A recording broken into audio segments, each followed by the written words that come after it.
کریں فلسطینیوں سے، غزہ کے لوگوں سے، اور ان کے لیے آواز بلند کریں، اور جو مدد ہم فراہم کر سکتے ہیں الحمدللہ جتنی بھی امداد پاکستان سے جا رہی ہے اس میں الخدمت کا میجر اس میں کنٹریبیوشن ہے، اور یہ عوام کے تعاون سے یہ کام ہوتا ہے، جتنی پہنچ پاتی ہے الحمدللہ وہ یہاں سے ہم پورا انتظام کرتے ہیں۔ لیکن جس لیول پر ان کو مدد چاہیے، 22-23 لاکھ لوگ ہیں، بچے ہیں، روزانہ ہزاروں کی تعداد میں بچے شہید ہو چکے ہیں صرف بھوک سے۔ آپ تصور کریں، یہ ہمارے بچے ہیں، کبھی اپنے بچوں کے بارے میں سوچیں کہ ان کے ساتھ یہ صورتحال ہو۔ لیکن کیسا حکمران طبقہ ہے کہ جو ان کے لیے سوچتا نہیں ہے، اور سوچتا ہے تو پھر اس کے لیے کوئی عملی قدم نہیں اٹھاتا ہے۔ تو ہم ان سے بھی غافل نہیں ہیں، ہم اپنے کشمیر کے لوگوں سے بھی غافل نہیں ہیں، اور اپنے پاکستان کے عوام کی جو مشکلات اور پریشانیاں ہیں ان سب میں ہم یہ چاہتے ہیں کہ عوام کے ساتھ کھڑے ہوں، اور بالآخر پاکستان اس مقام پہ پہنچے۔ کب تک ہم اس طرح کی زندگی گزارتے رہیں گے؟ کب تک ہمارے بچے تعلیم سے محروم ہوتے رہیں گے؟ 2,62,00,000 بچے اس وقت آؤٹ آف اسکول ہیں، کوئی مینجمنٹ نہیں ہے، اسکول بیچے جا رہے ہیں۔ ابھی پنجاب حکومت اشتہار ایک طرف چھوڑ دیجیے، آپ 17,000 اسکول بیچ دیے، 25,000 اسکول بیچ دیں گے۔ کیا طریقہ ہے یہ؟ کیوں نہیں اپنی ذمہ داری ادا کرتے؟ یہ ریاست کی ذمہ داری ہے کہ ہمارے بچوں کو کوالٹی ایجوکیشن ملے اور فری ایجوکیشن ملے۔ یہ آئین میں لکھا ہوا ہے۔ یہ کیسے ہو سکتا ہے کہ آپ اس کو بھی پرائیویٹ کر دیں؟ پرائیویٹ سیکٹر تو کر ہی رہا ہے کنٹریبیوشن اس کا جو ہو سکتا ہے، وہ تو ظاہر ہے وہ فری نہیں پڑھا سکتا، تو یہ تو ریاست کی ذمہ داری ہے۔ تو یہ کب تک ایسا ہوتا رہے گا؟ کب تک مزدوروں کے اور کسانوں کے بچے اس طرح سے رلتے رہیں گے؟ 8 کروڑ مزدور ہیں، مزدور کی ڈیفینیشن میں پاکستان میں جو آتے ہیں، ان میں سے 10% بھی نہیں ہے کہ جو ریکگنائز ہوتے ہوں پاکستان میں کہ ان کو مزدوری کا حق حاصل، 5% بھی نہیں ہوں گے۔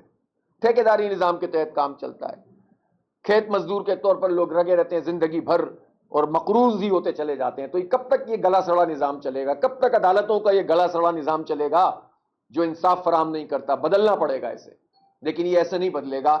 اس کے لیے وہی پارٹی یہ کام کر سکتی ہے کہ جو امانت اور دیانت کے ساتھ اور خلوص سے اور منظم ہو کر جد و جہد کرے۔ بھیڑ سے کبھی بھی انقلاب نہیں آتے، انقلاب آتے ہیں تو دوسرا انقلاب ان کو ریپلیس کر دیتا ہے۔ جو منظم انقلاب ہوتا ہے کسی نظریے کے تحت ہوتا ہے اور صحیح لیڈرشپ میں ہوتا ہے اور آرگنائزڈ ہوتا ہے، وہی دیرپا اور پائیدار ہوتا ہے۔ اس لیے ہم وہ انقلاب لانا چاہتے ہیں جو منظم کرے قوم کو اور نوجوانوں کو صحیح ڈائریکشن میں لے کر جائے، کسی کی ذات کے لیے نہ ہو، کسی لیڈر کے لیے نہ ہو، کسی خاندان کے لیے نہ ہو، بلکہ کاز کے لیے ہو، ملک کے لیے ہو، دین کے لیے ہو اور انسانیت کے لیے ہو۔ بہت بہت شکریہ۔ جی کوئی دوست سوال پوچھنا چاہیں؟ صاحب یہ بتائیں کہ یہ بات تو درست ہے کہ آپ نے جن مسائل کی نشاندہی کی ہے آج عوام اس سے سمجھ رہا ہے، لیکن عوام کی جس مایوسی کا ذکر کر رہے ہیں، جس پاکستان کے نوجوان کا مایوسی کا شکار ہے، تو 2 طریقے کی مایوسی ہے اس کا۔ ایک تو اس سے ریاست سے مایوس ہے، دوسرا وہ جو مرتضی حکمران ہے ان سے مایوس ہے۔ وہ اس سے سسٹم پہ اس کا اعتماد ختم۔ آپ ایک بہت بڑی قوت بن کر آپ جیت جاتے ہیں، لیکن جو قوتیں نظام کو بدل دیتی ہیں، ووٹ کی طاقت کو بدل دیتی ہیں، پرچے کو بدل دیتی ہیں، اصل تو اس کو بدلنے کی ضرورت ہے۔ اس کے پاس آپ کے پاس کون سا ایسا میکینزم؟ یہی میکینزم ہے، یہی ہمارا ایجنڈا ہے۔ انہی تمام چیزوں کو ساتھ لے کر اس میں نے کہا نا جمہوری آزادیاں، یہ کیسے اصل میں کیوں نہیں اثر انداز ہوتے وہ لوگ کہ جو اس وقت شکایت کر رہے ہیں؟ اس لیے کہ وہ اسی ذریعے سے خود بھی آئے تھے۔ اسٹیبلشمنٹ کی کیاریوں میں پلنے والے لوگ کیسے اسٹیبلشمنٹ کے خلاف تحریک چلا سکتے ہیں اور اس کو آنکھیں دکھا سکتے ہیں؟ ان پارٹیوں میں کمپرومائز لیڈرشپس ہوتی ہیں ساری، اور جب کوئی کرائسس آتا ہے تو سب آپس میں ملے ہوئے ہوتے ہیں۔ تو پاکستانی قوم میں مایوسی اسی لیے پیدا ہوتی ہے کہ کوئی تحریک ہی نہیں بن پاتی، اس لیے کہ کمپرومائزڈ ہیں، کسی پہ بھروسہ ہی نہیں ہے۔ اور اس کا سبب یہ ہے کہ یہ سب آئے بھی اسی طرح سے تھے۔ تو جماعت اسلامی جب بات کرتی ہے کہ ہم عوام کو ساتھ ملا کر کوئی بڑی چینج لائیں، تو اس لیے کہ ہم کمپرومائز نہیں کرتے ہیں۔ الحمدللہ ہم اپنی سیٹ چھوڑ سکتے ہیں، ہمارا میئر نہیں آنے دیا کراچی میں، اسٹیبلشمنٹ نے، پیپلز پارٹی اپنی A+ ٹیم کو لا کے بٹھایا اور ہمیں نہیں آنے دیا، لیکن ہم نے سودے بازی تو نہیں کی، ہم تو پیچھے نہیں ہٹے، تو ابھی بھی میدان میں موجود ہیں اور انشاءاللہ رہیں گے۔ لیکن ہم گالی، نفرت، گولی اور ملک دشمنی کی سیاست نہیں کریں گے۔ ہم نوجوانوں کو امید دلائیں گے اور ساتھ ساتھ کنٹریبیوشن بھی کرتے ہیں۔ ابھی آپ دیکھیں خود اسی جگہ پر بنو قابل کے حوالے سے ایک کام ہو رہا ہے نا، اور انشاءاللہ اس ملتان شہر کے انشاءاللہ اسی فیز میں، پہلے فیز میں 40-50 ہزار لوگوں کو ہم پڑھانے کا سوچتے ہیں کہ اگلے 2 سال میں یہ لوگ ان کو فری آئی ٹی کورسز ہم کرا دیں ملتان اور اس کے ارد گرد کے لوگوں کو کرائیں گے انشاءاللہ. جو پڑھنا چاہے گا نوجوان فری آئی ٹی کورس کرنا چاہے گا کرے گا. تو یہ ہم حکومت نہیں ہے, ہم ریاست نہیں ہے, لیکن ہم کنٹریبیوشن کر رہے ہیں نا. ہمارا الخدمت جو ہے وہ لوگوں کو تعلیم میں, صحت میں, روزگار میں, آئی ٹی میں, کمیونٹی سروسز میں, زلزلے میں, سیلاب میں مدد کرتے ہیں نا.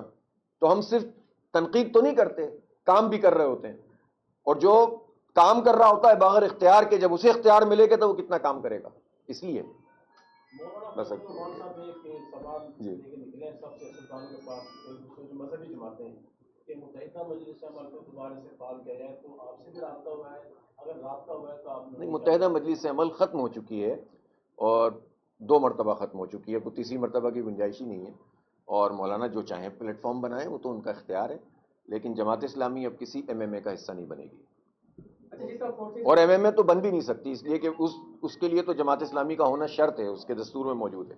کوئی اور پلیٹ فارم بنائیں گے وہ. سر, جس طرح فورسز وغیرہ بنائی جا رہی ہیں اور سکولوں کو پرائیویٹائز کیا جا رہا ہے, سب سے بڑا ظلم کیا جا رہا ہے کہ جو اس کے ہاسپٹل ہیں ان کو پرائیویٹائز کیا جا رہا ہے. جو احتجاج کرتا ہے ان کی نوکری کو سسپینڈ کر دیا جاتا ہے, وہ کسی کے بھی قابل نہیں رہتا. بالکل صحیح بات ہے آپ کی, یہی تو میں عرض کر رہا ہوں. بی ایچ یو بنا دیے. اب وہ بی ایچ یو کا نام انہوں نے کیا رکھا ہے, مریم نواز کے لیے. مریم نواز صاحب. مطلب آپ تماشا تو دیکھیں نا, ابھی میں گزر رہا تھا 2 شہروں میں تو میں دیکھ چکا ہوں, شہباز شریف برج, مریم نواز کلینک, نواز شریف سڑک. مطلب یہ کیا ڈرامہ ہے بھائی؟ یہ ملک ہے یا ان کا ان کی میراث ہے, ان کے اپنی جیب سے جاتا ہے, ان کی جیب میں تو آتا ہے. تو اور جی سر, ابھی مولانا صاحب آئے تھے بلوچستان سے, ان کو اسلام آباد ہی جانے دیا گیا. آپ کو کیا لگتا ہے کہ لاہور میں آپ کو 3 دن تک کے لیے بیٹھنے دیا جائے؟ نہیں, انشاءاللہ بیٹھیں گے. دیکھیں, اول تو یہ ہے کہ پروگرام کی بھی نوعیت ہوتی ہے نا, یہ پہلی مرتبہ تو ہم نہیں کر رہے پروگرام. اور دوسری بات یہ کہ سب کو معلوم ہے ہم پرامن ایک جماعت ہیں, اور الحمدللہ ہم کوئی اس طرح کی چیز نہیں کرتے کہ جس کے نتیجے میں کسی کو بھی کوئی پریشانی ہو. ہم تو عوام کا بھی خیال رکھتے ہیں. ہماری تو ہسٹری یہ ہے کہ جب ہمارے اجتماعات ہوتے ہیں یا جلسے ہوتے ہیں تو پہلے بھی تیاری کرتے ہیں اور جلسہ ہونے کے بعد بھی صفائی کر کے جاتے ہیں. تو ایسی پارٹی تو دنیا میں کمی ہوں گی, پاکستان میں تو خیر ہے ہی نہیں کوئی. تو انشاءاللہ وہ تو اجتماع ہوگا اور ضرور ہوگا, اور اب کوئی روک نہیں سکے گا انشاءاللہ. بہت شکریہ جی, جزاک اللہ. شکریہ جی.